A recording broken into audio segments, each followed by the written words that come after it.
Okay, welcome everyone to this continuation of what is algebraic geometry. Finally, or maybe not finally, but we kind of make our next steps into kind of a more abstract setting. So the main topic of algebraic geometry, no matter how you formulate it, no matter how abstract you do it, is always the varieties in some way or form. I mean, definitely, eventually, you need to abstract, kind of a more abstract point of view, but it's really all about varieties. And I would like to tell you now kind of the most general definition of a variety, which I would accept as a definition of a variety without going to too much generality if you want. So which is just called a variety. So what I usually call a variety is what people call an affine variety. We'll come back to that later on. But what really usually is a variety is what I'm going to tell you in the next video, not in this video. In this video, I'm going to tell you what a pre-variety is, kind of the preparation of what a variety is. And if you have seen any form of topology, this will look very familiar. So at this point, somewhat, algebraic geometry, which is older than topology, at this point, algebraic geometry started to mimic topology. So somehow topology was developing very, very fast when it was kind of first born around 1900-ish in work of Poincaré. And of course, it dates back even further, but as a field kind of comes out of work of Poincaré around 1900-ish. And algebraic geometry is much older, but from a certain point onward, algebraic geometry started to mimic topology mostly. And this is one of the instances where we see algebraic geometry mimicking topology in what I would call a patchwork. A patchwork. If you don't know what a patchwork is, you will see a lot of patches in this video. Well, maybe not a lot, but you will see some patches in this video. So this affine varieties, what I usually just call varieties, from this point onward, as I said, I need to be a bit more careful. So affine varieties, I claim, are still the main object under study in algebraic geometry. These were just zero sets of polynomials. And by polynomials, I mean in affine space. That's where the name comes from. So in a space like k to the n, right? K to the n is affine space. Fine, for some field k. So r to the n, c to the n, something like that. This is where the affine varieties come from. And they just have one annoyances, mostly an annoyance, kind of a little bit of a mild problem. They're essentially never compact. They're almost never bounded. So if you have the usual picture in mind, it's kind of a little bit of a strange way of illustrating it if you just think about it. But anyway, the picture still works very well for me. Whatever, a parabola or something is not a bounded space. So it's almost never bounded. A line is not a bounded space. A parabola was already a very difficult example. A line is almost never a bounded space. So they're essentially never compact. And this is a little bit annoying, and here comes again the analogy to topology, or the first analogy to topology.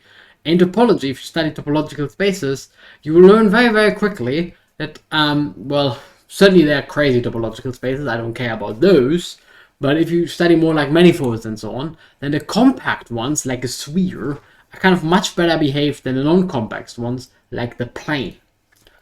So here my little plane in the background, my favorite example how the sphere and the plane correspond to one another. And here is the sphere with an extra point, kind of the North Pole, which people usually call infinity, which you can think of as the light source. And what I show you here is a stereographical projection. So the light source projects the sphere onto, it's a beautiful illustration, not by me, by the way. the sphere projects the light source, the North Pole, projects the sphere down to the plane, over the whole plane. Say it the other way around, if you take the plane into your hand, let's say you could do that, and you wrap it up by kind of gluing all infinities in one point, then you get a sphere. So this kind of is a standard idea from topology, how to get rid of non-compact spaces, or how to control non-compact spaces like the plane, which is clearly not bounded, into some nice compact space like the sphere, which is very bounded. It fits into a sphere. What a surprise. So how to do that is to kind of in a controlled way at those light sources, at those points at infinity. And what a variety then should kind of mimic that. So the whole point, I said again, affine varieties, we love them, everyone likes them. Well, and if you made it this far into this lecture series, I hope you like them. there's usually zero sets of polynomials, parabolas, lines, whatever. They usually never compact, so we study a slightly bigger class, which are the varieties, the kind of in the real sense, not in the sense that I usually use it. And they're kind of much better. They're compact. In particular, they include what is called the projective varieties, which are really nice spaces, which is somewhat much nicer. It's like the sphere versus the plane. They're somewhat much nicer than the affine ones, and we are kind of going to prepare that. And the way to do that is, if you think about how you would get a sphere, or let's make it easier, how you would get a circle, here my little circle, in topology, is to glue it together from pieces that are lines. Right? The circle is glued together from pieces that are lines. And what you get is a concept of a manifold, which is essentially just a patchwork type thing. That's where the name comes from. Like, what is a manifold? Your pair of pens.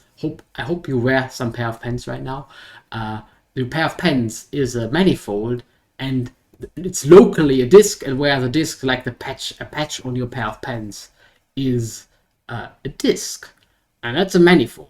And kind of the key point is, although they resemble locally disks or are to the end Euclidean space, so all of space, they are locally, like my little sphere here, locally, there's a little disk here on the sphere, so locally it projects somewhere down here, whatever. So locally they look like R2, but globally they are compact. And the way to achieve that is kind of to piece it together from pieces that are actually usually non-compact, or they live in a non-compact space. And the idea is to really just mimic that in topology, in algebraic geometry. So this is where algebraic geometry mimics topology. There should be some space that is compact and glued together from what we like, from our, in topology you like disks, and in algebraic geometry we like affine varieties. So there should be a space that is kind of glued together from affine varieties, and this is exactly what's going on.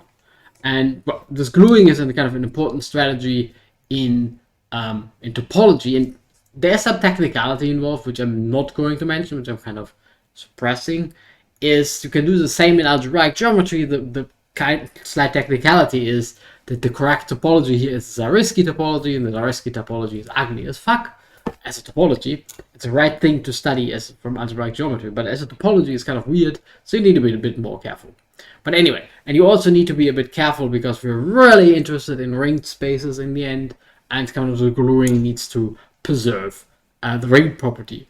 But what I really have in mind is that we glue together spaces like we do in topology, like we can glue together, if you have ever done that, you can kind of glue together the platonic solids from, things that look very flat, that look like the plane. And we want to do the same in algebraic geometry, and we end up with a definition of a pre-variety. So a pre-variety is nothing else than something that has some cover by affine varieties. It's glued together, if you want, from affine varieties. And all the usual notion goes through. The isomorphisms are kind of the same, and so on and so on. And yeah, so kind of the point is gluing is compatible with this property, so we can easily get like tons of examples by just gluing together spaces. And well, they're the nice examples, the good ones here, like we can glue together a sphere. And there are slightly strange examples, like the line with 2 points, which you get by gluing together 2 lines everywhere except at 0. Right? So they kind of split off at 0, and you have this line with 2 points. But it is you can kind of check that. It is a pre-variety in the sense of above, that it is covered by 2 affine varieties, which is really just affine lines in this case, so just the lines here. But I hope the point here is clear. Kind of a variety will be a pre-variety plus some condition. We'll see that, but a variety is really just glued together from affine varieties. In particular, every affine variety is a variety which is, or a pre-variety in this sense, but also a variety in the end, which is like, what we want, because we want to generalize this concept, and in the end want to have something, a compact version of affine varieties. And the only thing that needs to be a little bit carefully addressed, and I just write it down in formulas, is how to get kind of the sheaf structure, how that behaves under gluing. And with the sheaf structure, I mean really just the maps down, the regular functions, the maps down to R. I guess owe you the definition of a general kind of ringed space, but that can be postponed for later. For now, everything is just given by a regular function, and you can just glue them together in the following way. You just have, well, the following idea. X is glued together from V and W, and then the functions that we like from X to the ground field, here in this case R, are the ones that you can kind of factor over V and W, and they exist already in V and W. So essentially, it's regular if restricted to both patches. In this case, is regular, and you can make a definition for more than one patch. So for more than two patches that you can do together, which I'm not going to spell out, but it's kind of really the same. So yeah, so that's how you do it. If some function is regular, and we put it in our sheaf if it's regular when restricted to all pieces of the gluing data. Anyway, I hope you enjoyed this video, and I also hope to see you next time.